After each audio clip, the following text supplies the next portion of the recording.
la gloire et la puissance te reviennent à toi, maintenant et au siècle des siècles, d'éternité en éternité, parce que tu es Dieu l'Éternel, celui qui n'a ni commencement ni fin, celui qui opère et celui qui laisse des traces de son passage dans nos vies.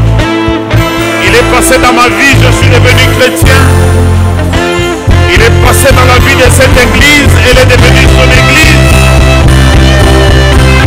Il passe également dans la vie de quelqu'un ce matin, afin de changer de vie.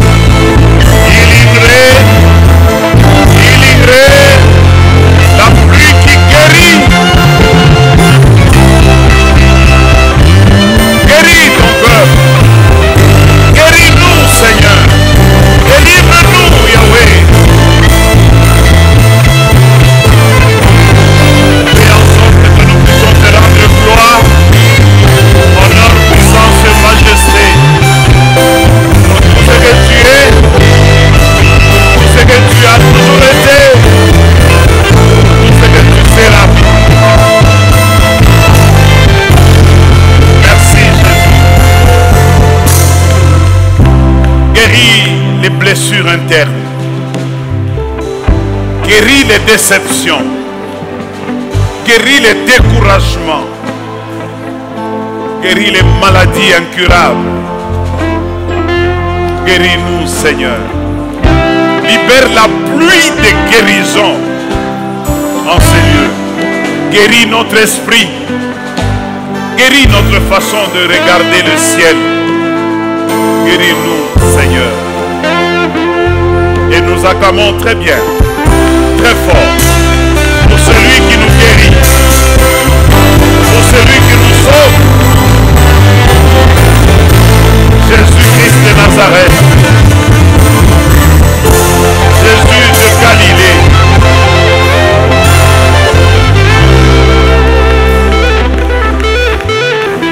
Jésus le roi des rois.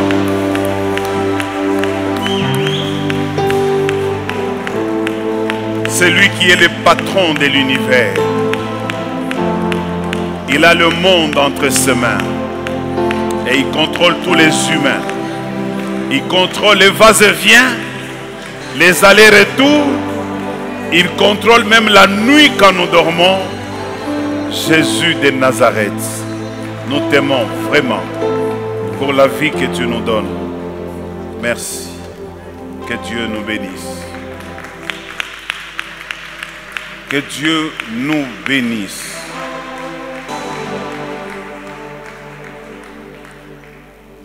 Je me donne le privilège de vous saluer. Ça fait quand même longtemps qu'on n'a pas été ensemble, mais ça me fait une certaine sensation de vous retrouver et de me retrouver également à la chair. Que Dieu nous bénisse tous ensemble et beaucoup plus que Dieu se souviennent de tout un chacun d'entre vous pour le don que vous avez été pour cette église, pour le sacrifice et également pour votre abnégation. Que Dieu vous bénisse. Je voudrais dire merci à la femme merveilleuse, femme de Dieu que je connais, ça fait très longtemps. Elle s'appelle Gisèle Moussadi. Je voudrais qu'elle se tienne debout. Nous allons l'accueillir avec les acclamations dans le nom de Jésus-Christ. Merci beaucoup, maman Gisèle. Que le Seigneur vous bénisse. Elle a toujours été là pour nous à chaque fois que nous avons eu besoin d'elle. Aujourd'hui, elle nous a fait une surprise. Je crois qu'on va lui laisser quelques 15 minutes pour qu'elle puisse nous chanter, mais que nous parlons d'abord de la part de Dieu. Vous n'êtes pas pressé, maman. Vous avez culte les après-midi. Vous avez un autre programme après ici. À quelle heure? À 10 heures. Non, on termine avant 10 heures. Vous allez partir à votre programme. Que Dieu nous bénisse. Le programme de ce matin, selon la conviction du Seigneur que j'ai reçue, c'est que je puisse parler sur la divine miséricorde pour ceux-là qui marche dans la présence de Dieu de tout cœur. Je répète, la divine miséricorde pour ceux-là qui marchent dans la présence de Dieu de tout cœur. Parce qu'il y a des gens qui viennent dans la présence de Dieu, mais ils n'ont pas apporté leur cœur avec eux. Soyez bénis si vous faites partie de ceux-là qui marchent dans la présence de Dieu de tout votre cœur. Et je vais lire avec vous 2 passages bibliques qui vont vraiment nous édifier ce matin. Le premier, c'est dans Hébreux, chapitre 11, le verset 11. Hébreux, chapitre 11, le verset 11. Quand Kenza va nous faire la lecture. Et le deuxième texte, nous allons le prendre dans 2 Chroniques, chapitre 6, le verset 14. Le deuxième texte va nous servir du thème. Mais le texte principal, c'est Hébreux 11, le verset 11. C'est par la foi que Sarah elle-même, malgré son âge avancé, c'est par la foi que Sarah elle-même, malgré son âge avancé, fut rendue capable elle fut rendue capable d'avoir une postérité. Parce qu'elle crut à la fidélité de celui parce qu'elle a cru à la fidélité de celui qui a fait la promesse. On peut aller dans le deuxième texte rapidement. 2 Chroniques chapitre 14, le 6, le verset 14. Elle dit, ô Éternel, Dieu d'Israël, ô Éternel, Dieu d'Israël, il n'y a point de Dieu semblable à toi. Il n'y a point de Dieu semblable à toi. Dans les cieux et sur la terre. Dans les cieux et sur la terre. Tu gardes l'alliance. Comment? Tu gardes l'alliance. Tu gardes l'alliance. Et la miséricorde. Et la miséricorde. Envers tes serviteurs. Envers tes serviteurs. Qui marchent. En ta présence. De tout leur cœur. De tout leur cœur. On acclame le Seigneur pour cette parole. Merci Seigneur pour cette parole qui va nous bénir ce matin, parce que c'est toi qui la connaissais, elle est venue pour bénir quelqu'un. Alors là, je reviens encore sur le thème pour celui qui ne l'a pas saisi, c'est que je veux parler ce matin pendant quelques minutes sur le sujet selon lequel la divine miséricorde sera accordée à ceux-là qui marchent dans la présence de Dieu de tout leur cœur. Le texte que nous avons lu dans Hébreux va me servir de base, de support pour vous montrer que ce que je dis est biblique. C'est comme ça que dans Hébreux chapitre 11, il nous est dit que c'est par la foi que Sarah elle-même, malgré son âge avancé, fut rendue capable d'avoir une postérité parce qu'elle crut à la fidélité de celui qui avait fait la promesse. Généralement, nous savons tous qu'Abraham, c'est lui le père de la foi. Et nous disons toujours que Sarah, quand on la regarde, quand on l'étudie dans la vie d'Abraham, Sarah n'a pas été une femme qui a marqué. Sarah n'a pas été une femme qui a des choses que l'on peut enseigner, qui peuvent édifier certaines femmes. Vous savez comment Sarah, à un moment donné, elle a même réussi à donner sa servante à son mari. Vous savez comment Sarah, à un moment donné, ils se sont tirés avec sa servante. Mais je veux vous parler de cette Sarah dont nous parlent les livres des Hébreux. Parce que nous n'avons pas la connaissance que Sarah avait aussi la foi. nous croyons seulement que c'est Abraham le père de la foi. Mais Sarah, c'est aussi la mère de la foi. Et c'est de cela que je vais parler ce matin. Vous savez que Dieu, quand il ne parle pas à tout le monde. Dieu ne parle qu'à une seule personne. Même dans le couple, Dieu parlera à une seule personne. Cette histoire-là de si c'est Dieu qui t'a parlé, qui me révèle aussi, ce n'est pas toujours correct. Parce que Dieu n'est pas toujours obligé de révéler à tout le monde ce qu'il a dit à quelqu'un. Alors nous mettons Dieu dans une posture où nous pensons que c'est une machine, un distributeur. Vous savez, quand vous allez dans un distributeur avec une carte, vous entrez votre carte, ça vous donne des résultats. Dieu n'est pas comme ça. Dieu parle à une personne et il nous demande d'obéir à cette personne-là. Abraham est la seule personne à qui Dieu parlait. C'est à Abraham que Dieu a dit, va-t'en de ton pays, de ta patrie, de la maison de ton père, vers un territoire que je te montrerai. Ce n'était pas à Sarah. Mais quand Abraham a parlé, quand il a partagé cela avec Sarah, Sarah n'a pas réfléchi 10 fois. Sarah a obéi. Sarah n'a pas dit que le Seigneur me parle aussi. Ils sont allés, l'Éternel a dit à Abraham encore, désormais, Saraï, qui s'appelait à l'époque ta femme, ne sera plus appelée Saraï, on l'appellera désormais Sarah.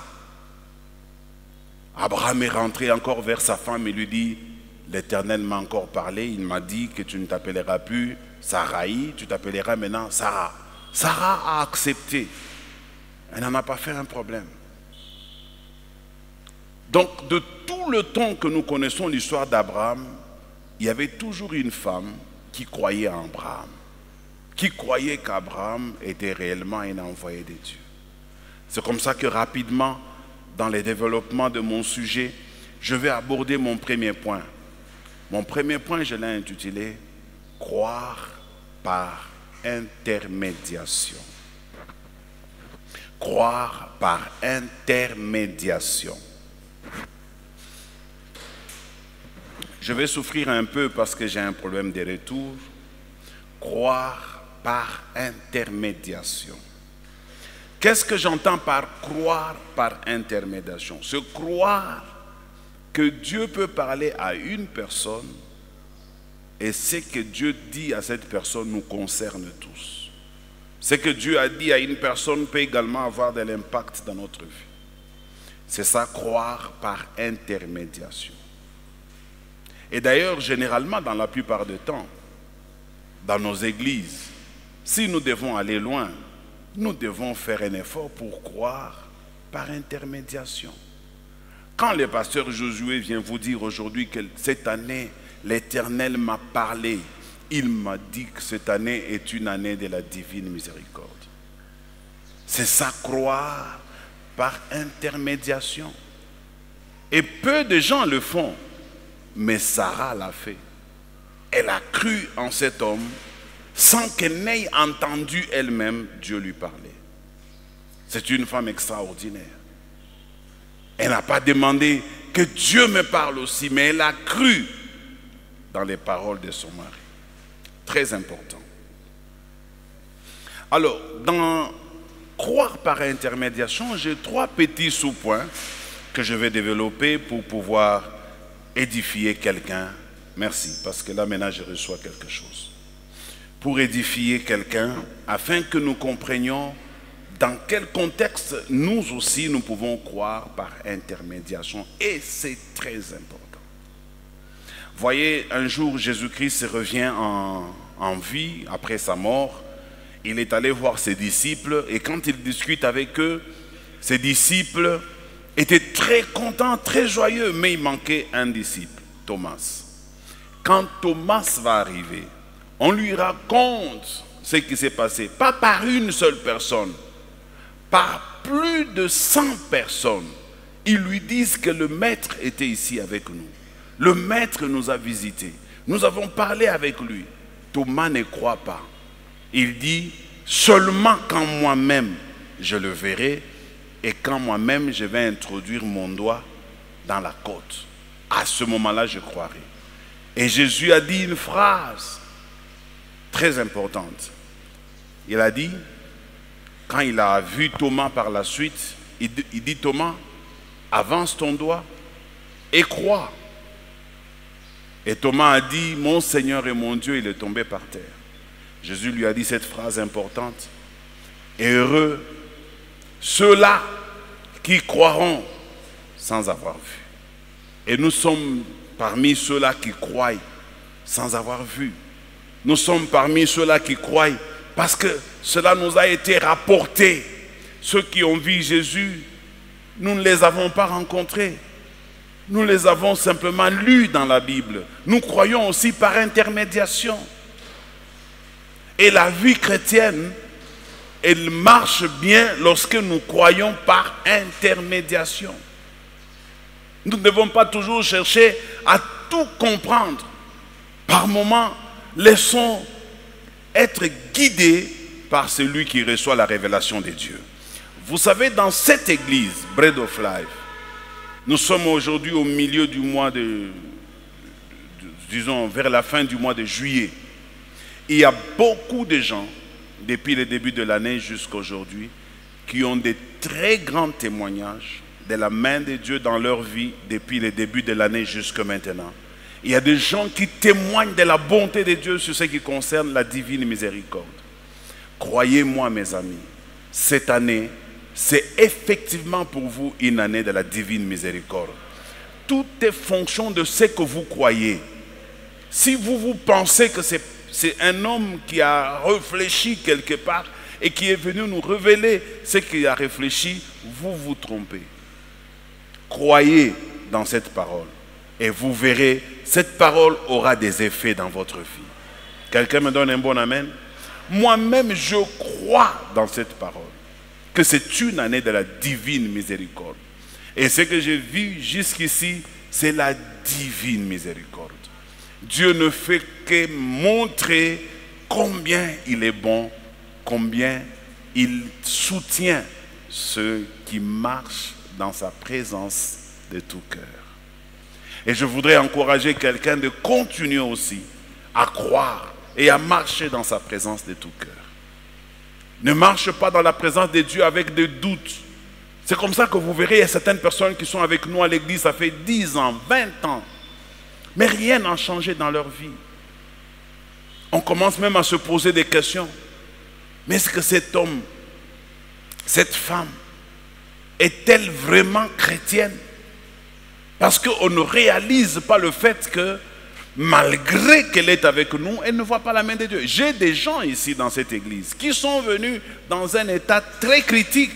Quand vous les voyez aujourd'hui, vous voyez comment leur vie a totalement changé. Et vous savez, je vais m'adresser à ceux qui ont fait beaucoup d'années ici à l'église. Ne vous habituez pas à nous. Parce que c'est ça aussi les problèmes que nous avons. Ça, c'est le premier point que je vais développer, les premiers sous-points que je vais développer dans croire par intermédiation. Le premier sous-point, ne vous habituez pas de vos leaders. Sincèrement. Vous savez, c'est difficile quand vous êtes avec quelqu'un, tous les jours, vous le voyez, vous parlez avec lui, il est devenu comme un ami.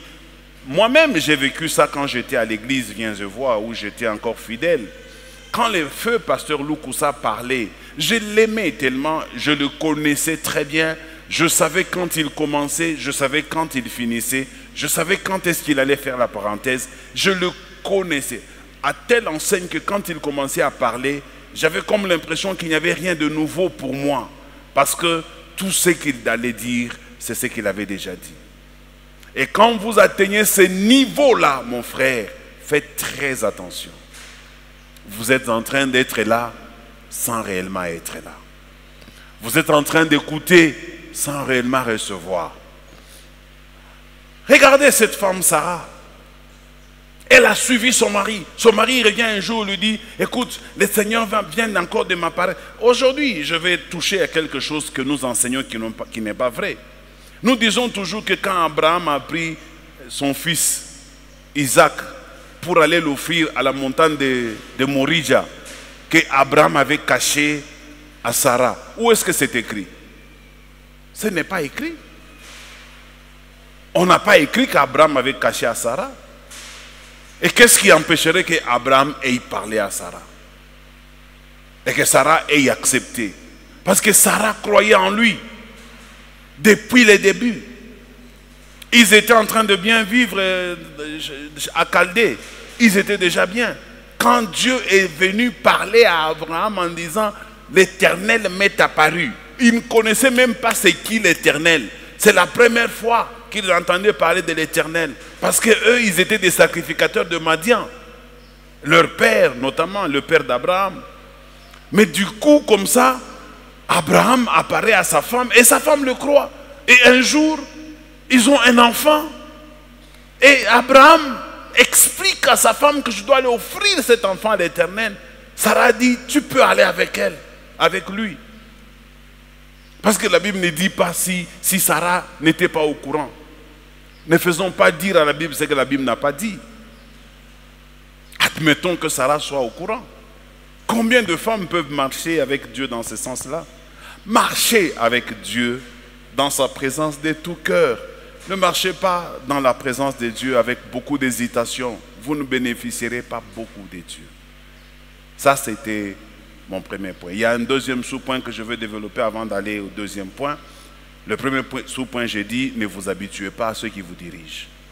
Dis ça à ton voisin, ne t'habitue pas à ceux qui te dirigent. Ne t'habitue pas aux anciens de l'église.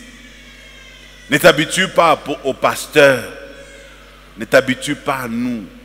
C'est comme ça que ceux qui sont venus après toi sont bénis plus que toi. Quelqu'un me donne un bon amen? Je connais une dame qui est dans cette salle, elle est venue dans cette église dans un état critique. Parce que je l'avais reçue dans mon bureau.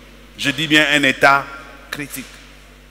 Quand elle entre dans cette église, la première des choses qu'elle m'a raconté, elle a vu dans cette église les anges qui descendaient. Elle a vu ça de ses yeux. Les anges descendaient dans cette église. Elle avait son ancienne église qu'elle fréquentait. Elle a pris la résolution d'entrer dans cette église, de tout faire, de s'impliquer à cause de ce qu'elle avait vu. Et aujourd'hui, Dieu l'a beaucoup bénie. Sa vie s'est métamorphosée, c'est deux personnes différentes. Quelqu'un me donne un bon amen? Il y a des gens, je vous dis, dans cette église, qui n'avaient pas de nom. Aujourd'hui, vous pouvez les considérer. Parce que vous venez de le voir, vous. Nous l'avons vu quand il était venu. Parce que lui, il a compris qu'on ne s'habitue pas aux hommes de Dieu. Quelqu'un me donne un bon amen. Même si ma femme, maman Sylvie, c'est ma femme bien entendu, elle peut aussi tomber dans cette erreur de s'habituer à son mari et de le considérer comme étant son mari alors que c'est vrai, je le suis. Mais au-delà d'être son mari, j'ai une autre casquette. Je suis aussi son pasteur. Par moments, elle me surprend, je dois le dire. Je peux être là, elle m'appelle, elle me dit, prie pour moi. Comment ça? Non, prie pour moi. Je prie pour elle.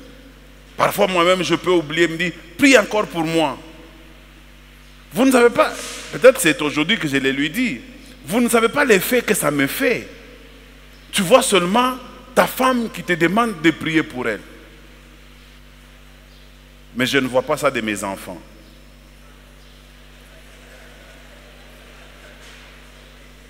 Si.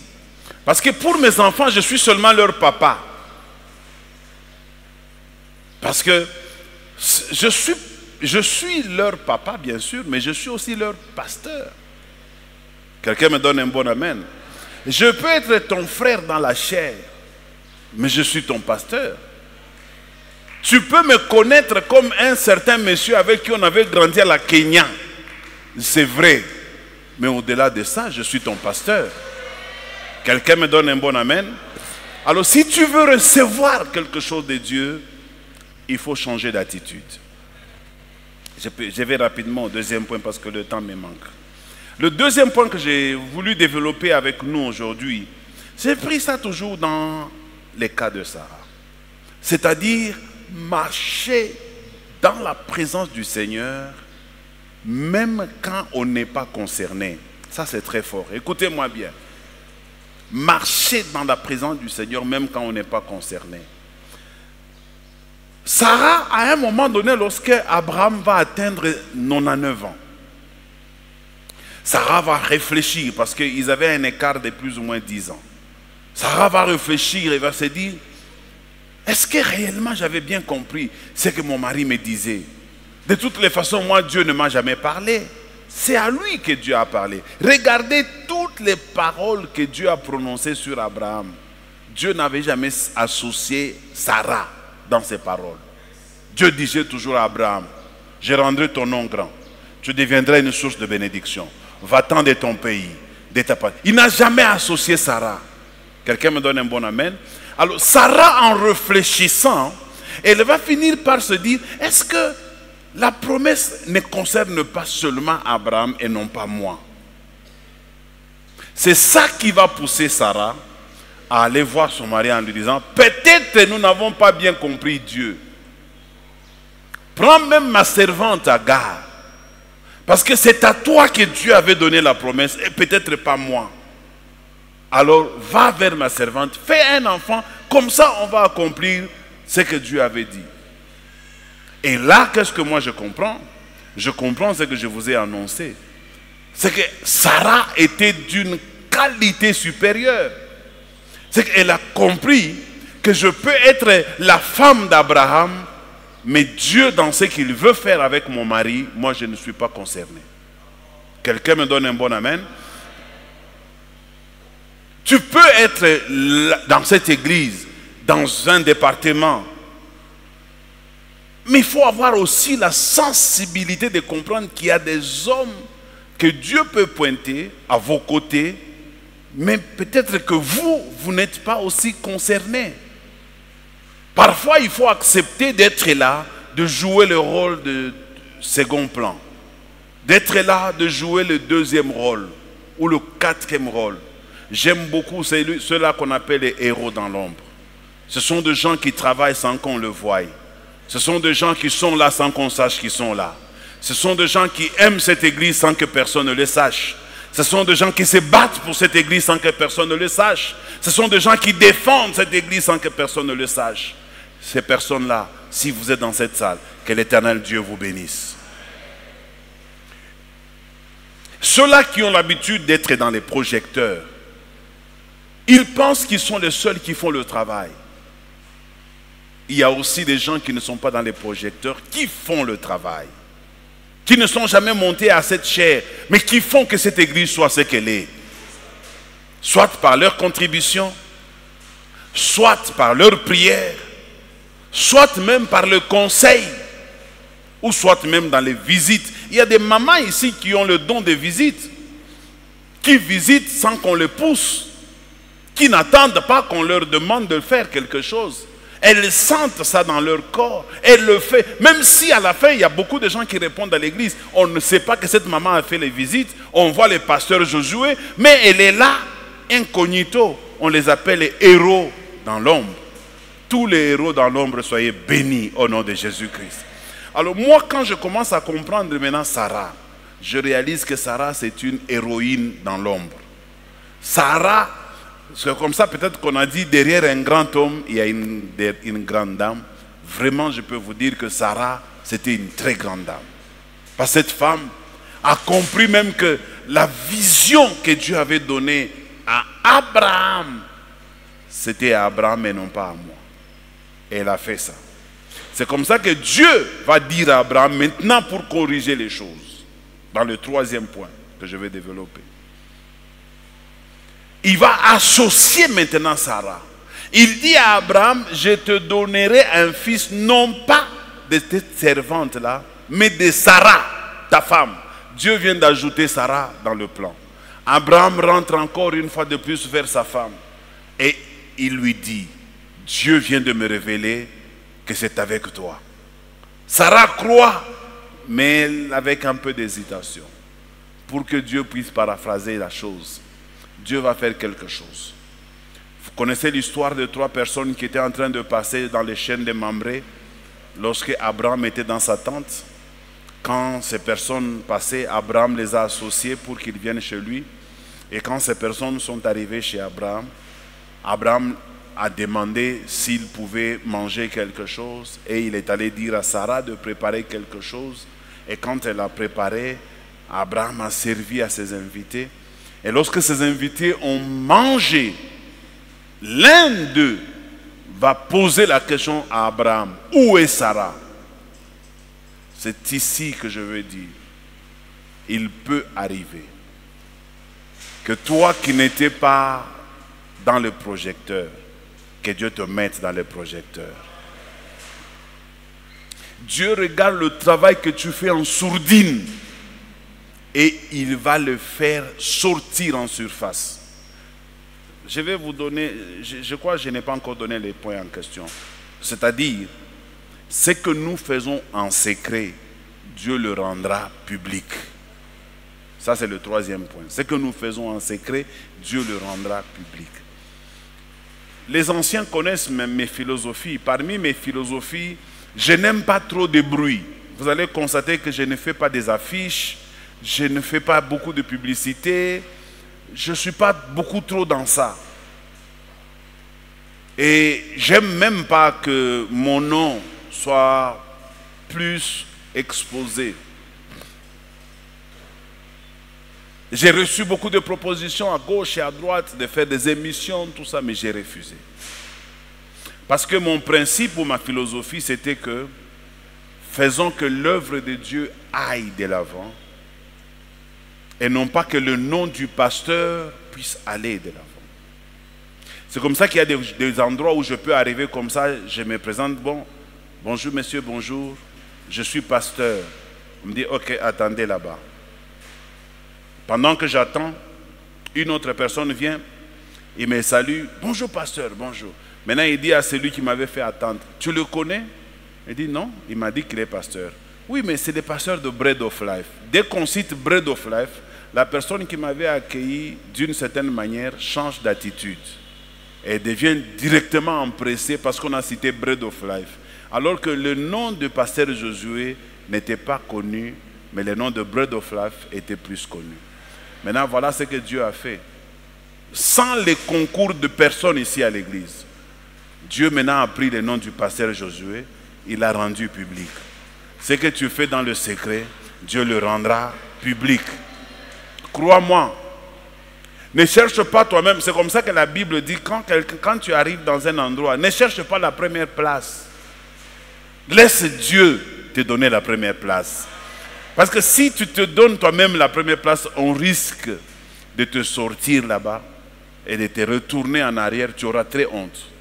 Mais si tu avais pris une place dans la salle, mais alors que Dieu te voit ici devant, et que lui-même, devant tout le monde, il vient te chercher là-bas pour te mettre là, je pense que même ta façon de marcher va changer ces jours-là. Quelqu'un me donne un bon amen. Alors je vais terminer en vous disant ceci. Ce que je voudrais que vous puissiez retenir ce matin, c'est que dans la vie, ne soyez pas troubadour, ne soyez pas je m'activisme, ne soyez pas il faut que les gens sachent que je suis là. Laissez que Dieu lui-même vous justifie. Parce que la miséricorde de Dieu, elle est réservée à des personnes qui marchent dans sa présence de tout cœur. Marchez dans la présence de Dieu de tout cœur. Faites le travail de Dieu de tout cœur. Faites ce qu'on attend de vous de tout cœur. Ne pensez pas que votre récompense viendra d'un homme. La récompense de Sarah n'est jamais venue d'Abraham. La récompense de Sarah est venue de Dieu. Je vais maintenant vous montrer 3 choses que Dieu a fait dans la vie de Sarah, qui a fait que ce n'est pas Abraham, par sa foi, que Sarah a eu un enfant, mais c'est par la foi de Sarah que Sarah a eu un enfant. Quelqu'un me donne un bon amen. Si nous rentrons dans le texte des Hébreux, chapitre 11, je suis en train de clôturer. Le verset 11. On nous dit que c'est par la foi que Sarah, elle-même, la Bible insiste. On dit par la foi que Sarah, elle-même. Pourquoi on a dit Sarah elle-même? Pour la dissocier d'Abraham. Pour dire que ce n'est pas une histoire d'Abraham. Sortez Abraham dans cette histoire. Parce que pendant 25 ans, Abraham ne faisait que dire des choses à Sarah et rien n'arrivait. Rien ne s'est passé. Dieu m'a dit, je serai le père de la multitude. Rien n'est arrivé. Il a changé le nom de Sarah, de Saraï en Sarah. Rien n'est arrivé. Mais lorsque Sarah va comprendre, regardez lorsque Sarah a compris, Dieu lui a dit, l'année prochaine, à la même époque, Sarah aura un enfant. N'est-ce pas? Il s'est passé combien d'années après? Une année seulement, et Sarah a eu un enfant. Lorsque Sarah a écouté d'elle-même, ça a tout changé. Quand c'était son mari qui lui rapportait, rien ne se passait. Mais quand elle a elle-même écouté, tout a changé. Bien-aimés dans le Seigneur, je voudrais qu'ici, dans cette église, au-delà du fait que je suis votre pasteur, et que c'est moi qui vous montre le chemin à suivre, un jour viendra, quand Dieu verra votre fidélité dans sa présence, quand Dieu verra que vous marchez dans sa présence de tout votre cœur, Dieu lui-même viendra vous révéler. Ce n'est pas à vous de dire à Dieu, révèle-moi. C'est Dieu qui viendra lui-même se révéler. Sarah n'a jamais demandé à Dieu, viens te révéler à moi. Dieu lui-même est allé révéler à Sarah. Et quand Dieu se révèle lui-même, ça devient intéressant. Quelqu'un me donne un bon amen. Et la Bible nous dit, toujours dans le verset 11, que c'est par la foi de Sarah. Ça, c'est la première chose. Ce n'était pas la foi d'Abraham. Deuxième chose, malgré son âge avancé, c'est une parenthèse, malgré son âge avancé, fut rendu capable d'avoir une postérité. Qui a été rendu capable? C'est Abraham, c'est Sarah. C'est à Sarah que Dieu a rendu capable d'avoir. Que Dieu rende capable quelqu'un ici d'avoir. Que Dieu rende quelqu'un capable de posséder. Que Dieu te rende capable de réaliser. Que Dieu te rende capable d'accomplir. Dieu a rendu Sarah capable. Oh Seigneur, rends-moi capable. Tu sais, quand Dieu te rend capable, c'est-à-dire de choses que tu ne pouvais pas faire, tu peux maintenant le faire. De choses qui étaient impossibles deviennent possibles. Des choses qui étaient lointaines deviennent proches. Parce que Dieu t'a rendu capable. Quand Dieu te rend capable dans les affaires, quand Dieu décide de te rendre capable dans les affaires, ça ne sera ni par ta force, ni par ta volonté. Dieu va te rendre capable. Ceux qui sont devenus, c'est Dieu qui les a rendus capables. Il n'y a pas, oh non, il prie beaucoup parce qu'il travaille beaucoup. Non, c'est Dieu qui t'a rendu capable. Si aujourd'hui il y a des hommes et des femmes qui ont réussi dans la vie, dites merci à Dieu parce que c'est lui qui vous a rendu capable. C'est la deuxième chose qui va se passer dans la vie de Sarah, qui va faire que Sarah puisse avoir un enfant. Premièrement, sa foi elle-même, pas la foi de quelqu'un d'autre, la foi de Sarah elle-même. 1. 2. Dieu l'a rendue capable d'avoir une postérité parce qu'elle a cru à la fidélité de celui qui a fait la promesse. Elle a cru à la fidélité de celui qui a fait la promesse. C'est notre dernier point. Croire à la fidélité de celui qui a fait la promesse. Écoutez mes amis, Dieu nous a fait des promesses cette année. Qui croit dans ces promesses? Si tu crois dans ces promesses, crois dans la fidélité de celui qui a donné ces promesses et tu le verras cela s'accomplir. J'ai la foi, la certitude dans cette église que les 6 mois qui nous restent ou les 5 mois qui nous restent, ça sera des mois de scandale, de bénédiction, parce que c'est lui qui nous a fait la promesse, il est fidèle. Il est fidèle. C'est ça qui a fait que Sarah puisse avoir une postérité. Elle a cru dans la fidélité de celui qui a fait la promesse. Je crois dans la fidélité de Dieu. Je crois que Dieu ne nous abandonnera pas. Je crois que Dieu combattra pour nous. Je sais que la vie peut sembler ce qu'elle est. Je sais que les problèmes peuvent être très compliqués comme maintenant. Mais je m'en fous de ce que tu traverses. Je m'en fous de ce que le diable fait contre toi. Mais ce que je sais, c'est qu'il y a un Dieu fidèle. Il s'élèvera et il changera les choses dans ta vie. Avant de terminer, mon frère, je voudrais que tu sortes de ces lieux avec cette garantie. Que le pasteur Josué est un homme. Peut-être il a dit, recevant de la part de Dieu. Mais bientôt, l'Éternel lui-même viendra se révéler à toi, comme il l'a fait avec Sarah. Et tu le verras, il se révélera à toi. Mais pour que Dieu se révèle à toi, le petit conseil, ne lui demande pas. Sois seulement fidèle en marchant dans sa présence et marche dans sa présence de tout ton cœur. Obéis aux autorités que Dieu a établies. Tu verras que les choses vont se passer tranquillement. Qui a établi les pasteurs? C'est Dieu. Même si aujourd'hui tout le monde insulte les pasteurs dans les réseaux sociaux. Mais qui a établi les pasteurs? C'est Dieu. Qui a établi l'église? C'est Dieu. Qui a établi la structure? C'est Dieu. Alors, attaquer l'église de Dieu, attaquer les hommes de Dieu, c'est s'attaquer à celui qui les a établis. Sortez du milieu d'eux. Ne faites pas ce qu'ils font. Suivez la voie de Dieu et vous aurez des témoignages dans vos maisons. Vous aurez la visitation de Dieu dans vos maisons. Et ce que vous recevez ici à l'église, considérez comme si c'est Abraham qui vous parle.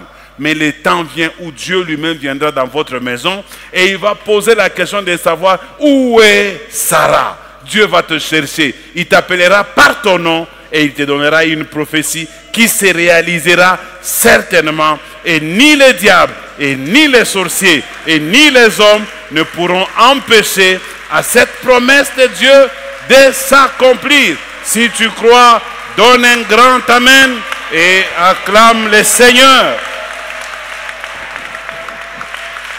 Oui, moi je crois que Dieu le fera. C'est pourquoi je lui donne un grand amen et je l'acclame comme il se mérite. Pendant que tu acclames, crois. Aie des dispositions pour pouvoir recevoir de Dieu avant la fin de cette année. Avant la fin de cette année. Ton histoire pourra changer. J'ai dit à quelqu'un, ton histoire pourra changer. Ton histoire pourra changer. On reste tous debout. On va faire une courte prière.